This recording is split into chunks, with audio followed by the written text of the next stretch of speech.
Good morning, dear student. This is Vijender Sharma from Village Berthel, and we have already learned about the advanced sunrise and delayed sunset in our previous video.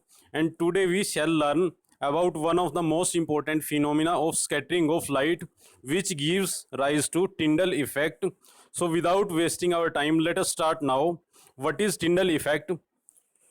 When a beam of light strikes the minute particle of Earth atmosphere, suspended particle of dust, and molecule of air, the path of the beam becomes visible. कोई light की beam जो बिल्कुल छोटे particle होते हैं अर्थ के atmosphere में, dust के भी हो सकते हैं, वो एयर के मोलिक्यूल भी हो सकते हैं, जब उनसे टकराती है लाइट की बीम तो उसकी वजह से जो पाथ होता है लाइट का वो आपको दिखाई देना स्टार्ट हो जाता है. It becomes visible.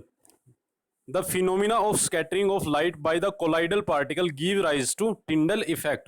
और जो ये फिनोमिना होता है स्कैटरिंग का, लाइट की स्कैटरिंग का by these colloidal particles, और जो कोलाइडल पार्टिकल हैं वो आपके पास डस्ट पार्टिकल भी हो सकते हैं, एयर के मॉलिक्यूल भी हो सकते हैं, gives rise to Tyndall effect. उन्हीं की वजह से टिंडल इफेक्ट उत्पन्न होता है. Okay dear student, It can be observed when sunlight passes through a canopy of a dense forest.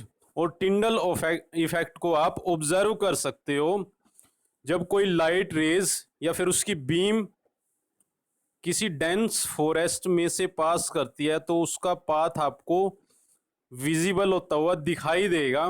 It becomes visible. जैसा कि आप इस डायग्राम में देख सकते हो, जो लाइट बीम है जब वो पास करती है किसी डेंस फॉरेस्ट में से तो उसकी वजह से उसका पाथ दिखाई देना स्टार्ट कर देता है. या फिर आप ऊपर वाले डायग्राम में इसमें भी देख सकते हो, जब लाइट पास करती है अर्थ के एटमॉस्फेयर में से जो डस्ट के पार्टिकल से टकराने के बाद या फिर जो एयर के मॉलिक्यूल होते हैं उनसे स्ट्राइक करने के बाद इट इज स्कैटर्ड, और उसकी वजह से आपको जो पाथ है वो दिखाई देना स्टार्ट कर देता है लाइट का, और इसी की वजह से टिंडल इफेक्ट उत्पन्न होता है. ओके डियर स्टूडेंट, और जो कलर होता है लाइट का वो डिपेंड करता है कि जो उसके पाथ में आने वाले पार्टिकल्स हैं, माइन्यूट पार्टिकल, उनका साइज कितना है.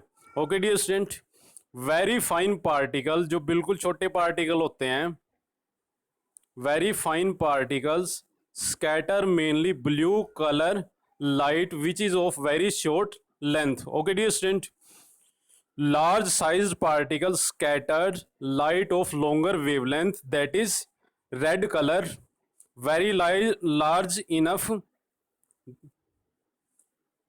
the sky appear white. Okay dear student, जो बिल्कुल छोटे पार्टिकल होते हैं वो स्मॉल वेवलेंथ की, शॉर्ट वेवलेंथ की लाइट को स्कैटर करते हैं, और शॉर्ट वेवलेंथ किसकी होती है? ब्लू कलर की लाइट की. ओके डियर स्टूडेंट, लेकिन जो लार्ज साइज वाले ऑब्जेक्ट होते हैं, पार्टिकल होते हैं एटमॉस्फेयर के अंदर, वो क्या करते हैं? लॉन्गर वेवलेंथ वाली लाइट को स्कैटर करते हैं, और लॉन्गर वेवलेंथ किसकी होती है? रेड कलर की लाइट की. ओके डियर स्टूडेंट, और उससे भी बड़े जो पार्टिकल होते हैं वेरी लार्ज इनफ, उनकी वजह से आपको जो बादलों का कलर है वो वाइट दिखाई देता है. Okay dear student, so like this video as much as possible because your like can motivate us so that we can make better video for you. Okay dear student.